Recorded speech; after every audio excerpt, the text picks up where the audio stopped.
Hello and welcome to BusyWorksBeats.com. Today we're going to cover Native Instruments KITHARA. So this is a contact instrument built for, really in my opinion, composition and film. So this is a great sound, but the issue is it takes up way too much CPU.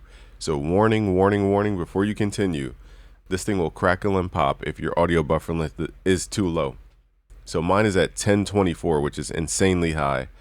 And that's how we're gonna handle the CPU. So let's try even 1024. You guys hear that stutter? Okay, so I have to multiply 1024 times 3 for that to not stutter, just to show you how much audio buffer is needed for this thing to actually work. Okay, so I would not recommend it for that reason, but let's go over the sound. So firstly, the sound, it reminds me of Sakura from FL Studio, and it's very like Eastern sound in my opinion. Okay, so let's click on each thing and we can swap out the sound. So for the attack, we could use different parts of audio. So let's go to the strings. Let's go to harmonic. And let's start by just turning off the layers first. Let's turn off these. So basically you're creating a sound by morphing 4 different sounds. And it even has a definitive note range. So we only have about 3 octaves of notes that we could actually use. So before we start sound designing, let's create chord progression. So again, the warning here is that this might be a cool library to like mess with here and there. It's just really hard for me to recommend it, guys, like on just being honest with y'all.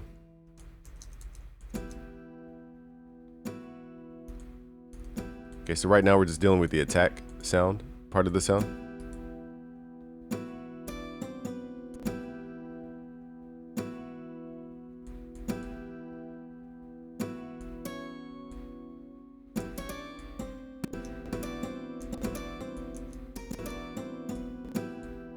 All right, so now we're just creating a little melody here.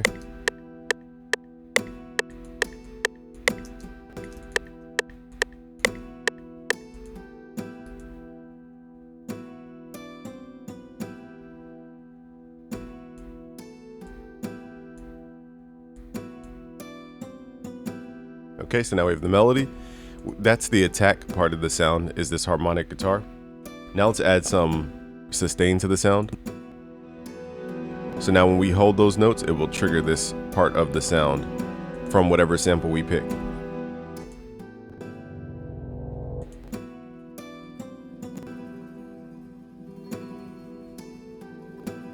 So again, that's why I said this is more for like sound designers for film, composers with really strong computers. Again, it's really hard for me to recommend this to somebody with a basic computer. Okay, now let's add sustain 2.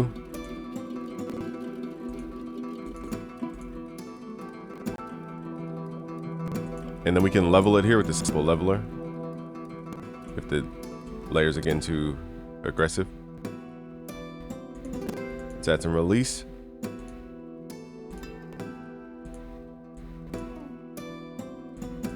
So release would be when we hit a note and just let it go. Here we're playing sustain notes.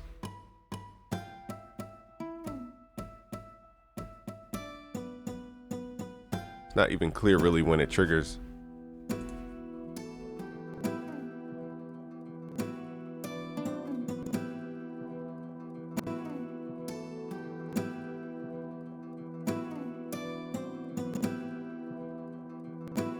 So again, my number one issue with this is you guys hear the clicks and popping. I'm at 3,000 buffer length. This is insanely high and it's still crackling and popping. And if you're wondering, I did move it from the main hard drive to the external hard drive and it's still the same issue. So that's the only main thing that this is gonna bother me.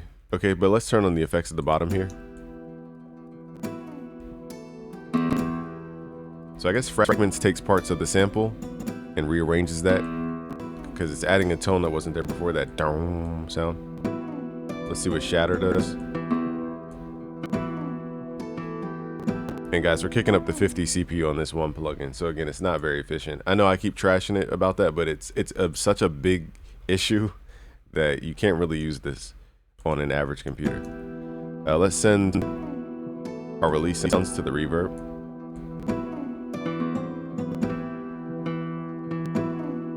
Let's go to fragments here. Now they have an area where it looks like, let me just kind of quickly look, variation slots. So this might be like a round robin system or randomized system. I'm just guessing here. You know, I didn't read the manual. So the source, sustain, variation, voices. I probably wouldn't mess with this. Variation slots. I'd assume again that this is some kind of round robin system to where it picks, you know, a probability of a specific sample. That's my guess.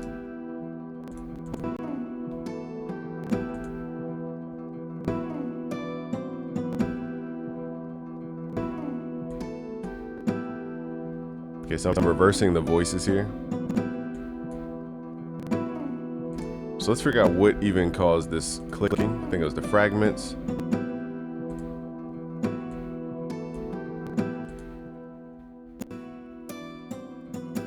Okay, so the one effect, shatter, and fragments was taking up darn near 20 CPU alone.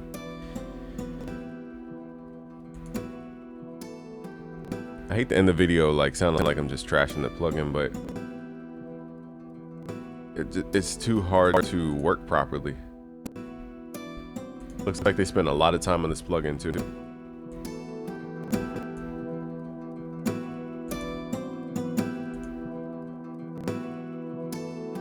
So again, is it like Sakura? I guess, as far as like sound textures, but the workflow is very different. The main thing is just understanding the layers. So the attack time is the beginning of the sound, the sustain is the middle part, the release is the ending part. So you get to basically design your own sound by combining any of these variations. You know, it's kind of like in math where you have like 2 with the exclamation mark. It's like 2 times, it's all the possibilities of, exclamation. It's all the possibilities of, you know, this paired with that, paired with that. I don't know how many mathematical possibilities there are, but I would say in the thousands of presets you guys can make with this. But again, biggest issue is performance right now.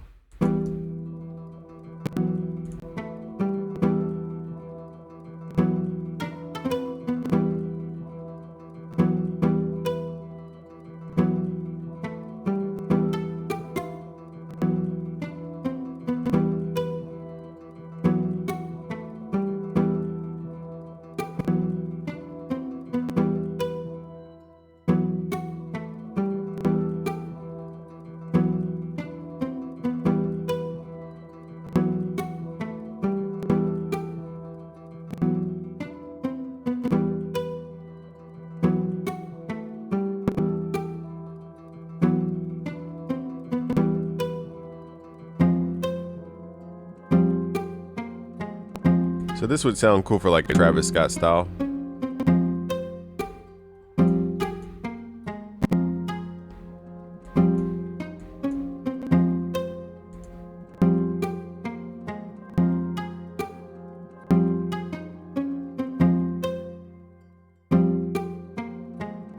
So let me show you guys how I would, you know, finesse the sound, and then we'll wrap this video. So for this type of sound, I might add hypercourse for more of a Travis Scott vibe. And then run it through something like Transporter to add more layers here.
So again, we can get a decent sound once you push it, but again, the biggest problem with KITHARA is that CPU going insane. Again, I would never use a plugin that made me go over like 300 samples. I'm at 3,000 samples of buffer, which is insanity to think about. All right, guys, that's my big gripe with it. It does have a cool sound, but would I recommend it? Not really. I can't sit here and just gas it up for no reason. I'm not hating on the product. I'm just saying I can't recommend it. All right, guys, subscribe if you're new. Peace.